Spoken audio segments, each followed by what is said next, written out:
Okay mga kababayan, Chris Ulo po at welcome back po ulit dito sa ating YouTube channel. Okay, itong mga kababayan, mga kangalis, pag-usapan ho natin itong si Senadora Amy Marcos. Na kung saan ay binabansagan din hong Amy Culaong, Amy Lacson. Update ho tayo sa ginawa hong ginawang pambabastos, pambabalahura, paninira ho dito sa ating Pangulong Bongbong Marcos, dyan ho sa ginawang peace rally ho ng INC or Iglesia ni Cristo. Na kung saan mga kababayan, marami hong nadismaya na iba't ibang individual, politiko, especially mga sumusuporta, mga sumusubaybay or nagmamahal kay Pangulong Bongbong Marcos, pati ho dyan ho sa kanilang probinsya, pinanggalingan ho dyan sa Ilocos.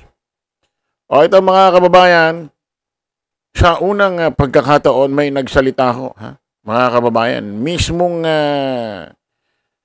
miyembro ho ito ng kapatiran ho ng INC or Iglesia ni Cristo. Palakpakan natin, walang iba. Anthony Taberna, mga kababayan.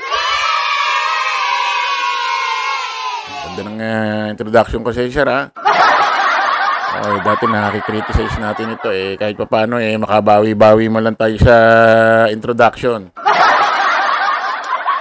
Ito mga kababayan, sa unang pagkakataon, meron ho mismong miyembro ho ng INC or Iglesia ni Cristo na kilalang personalidad na nagsalita, nag-react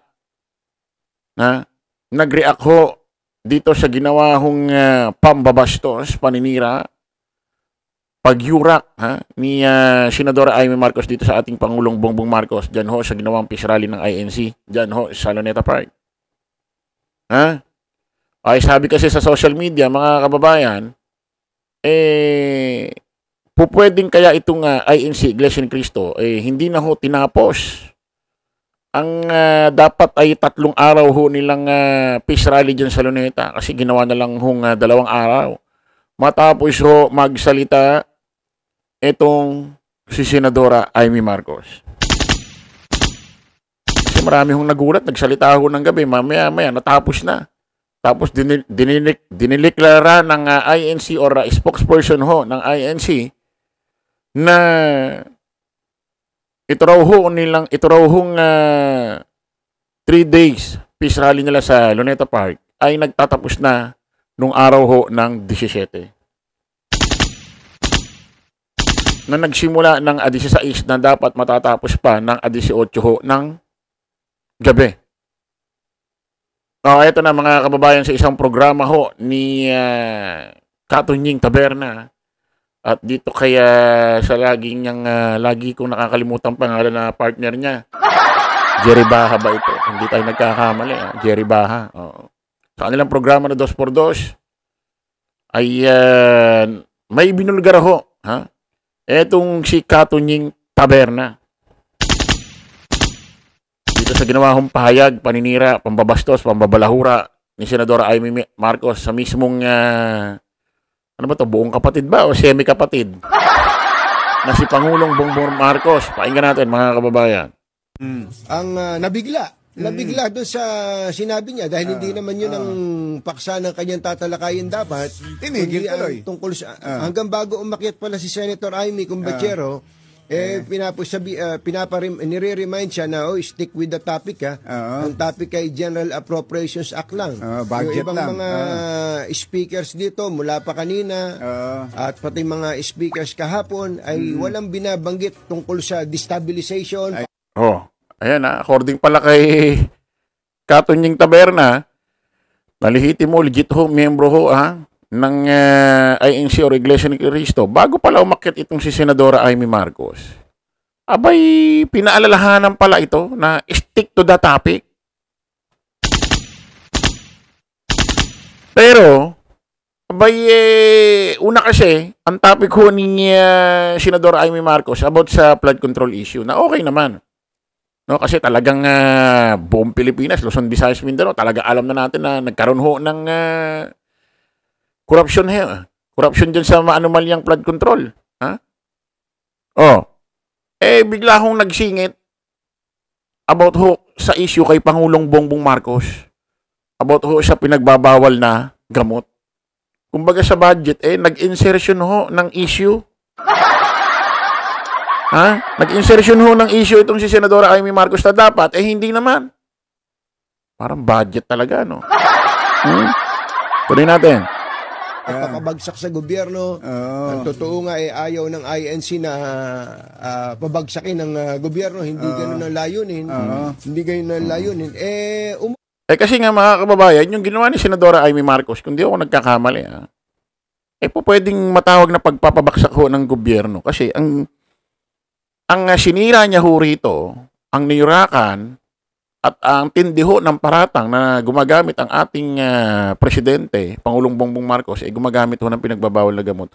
Ang pinaparatangan niya ho, may pinakamataas hong posisyon sa gobyerno ng Pilipinas. Presidente.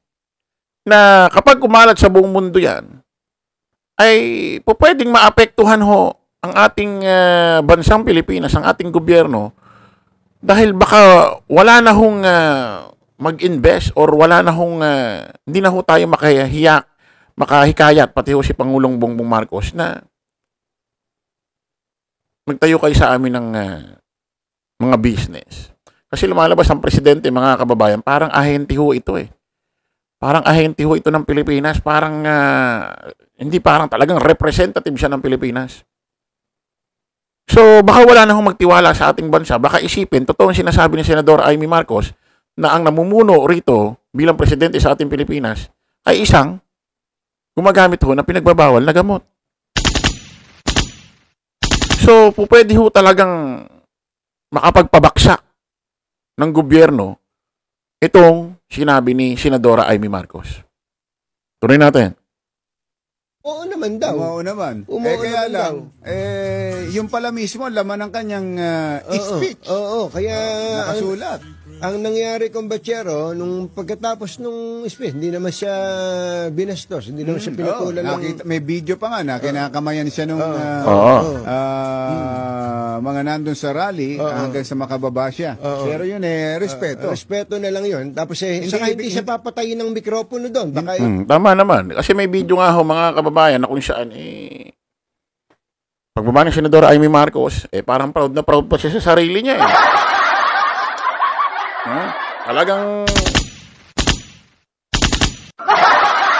kinakamayan ho siya doon ng mga mga organizer or mga namumuno dyan ho sa peace rally ng INC, mga miyembro ho ng Iglesia ni Cristo. Siyempre nga naman, pagbibigay galang respeto, nagsalita kasi yung tablado, pero mali ang iyong sinabi. Although hindi naman lahat, kasi doon sa una about sa flood control, corruption, pero ang problema, nag-insertion ho ng issue. Binastos, niyurakan, siniraan ang First Family, First Lady Lisa Marcos at si Pangulong Bongbong Marcos. Ang nakakapagtaka dito, Katunying, Sir Jerry Baha, no? Kung tama yung pangalan niyo, Sir. 2x2 program. Baka naman sugo. May nagsugo ho rito kay Senadora Amy Marcos na isang madilim or masamang grupo. Baka naman merong bumulong dito na kung saan ay sirain mo, wasakin mo. Bastusin mo itong yung semi-kapatid. Yung kapatid na si Pangulong Bongbong Marcos. Baka naman pinadala ni BP Inday Sara Duterte yan. Bakit kasi wala ho si BP Inday Sara Duterte dyan Hindi ho nagpunta, hindi ho nagsalita. Baka ito, baka sugo. ni BP Inday Sara Duterte. Baka sugo ito ng mga DD shit. Tuloy natin. Sabi ng iba, ba't hindi niya pinatayan ng mikropono? Hindi naman ganun. Hindi naman ugali ng Iglesia ni Cristo yung ganun. At hindi maganda. Kahit sino ay hindi magandang gawin yun. Yung bigla na lang papatay. Inimbita mo, parang... Mali naman yun. Hindi tama yun. Ongoing eh. Mali naman yun. Ang mangyayari nun, parang baka mabasyo yung INC. Yung organizer. Mali naman yun. So... kung ano man lang sasabihin ni Senador Amy Marcos, bahala siya ang magdadala niyan.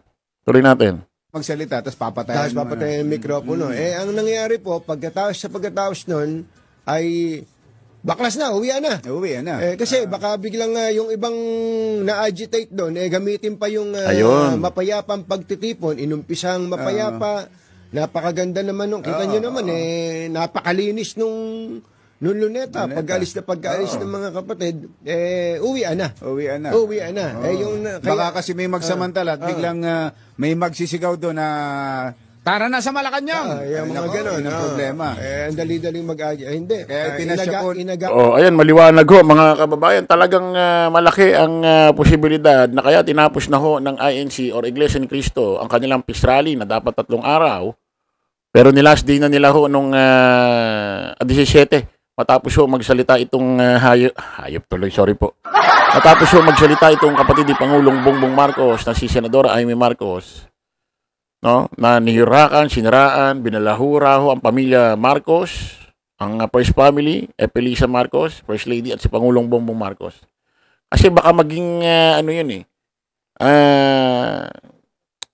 starting ng may mga magpunta doon, magsalita, at kung ano-ano pa sabihin sa ating Pangulong Bongbong Marcos, no? At baka makahi kahit pa ng mga BBM resign na sigaw, tapos magpupuntahan ng Malacanang. So, posibilidad talagang tinapos dahil ho kay Senadora Amy Marcos. Grabe ka, no? Ma'am, anong mo ngayon? Anong feeling mo? Ay, salamat kay Katunying at dito sa 2x2 at dito kay Jerry Baha na kung saan ay mga legit ho. Ewan ko lang kay si Jerry Baha anong relihiyon. Kay Katunying, at least kahit pa paano. Kasi maniniwala ako rito kay Katunying dahil talagang certified legit miyembro ho ito ng INC or Iglesia ni Cristo. Okay, maraming salamat po mga kababayan sa panibagong vlog. Kita-kita po ulit tayo. Bye-bye po.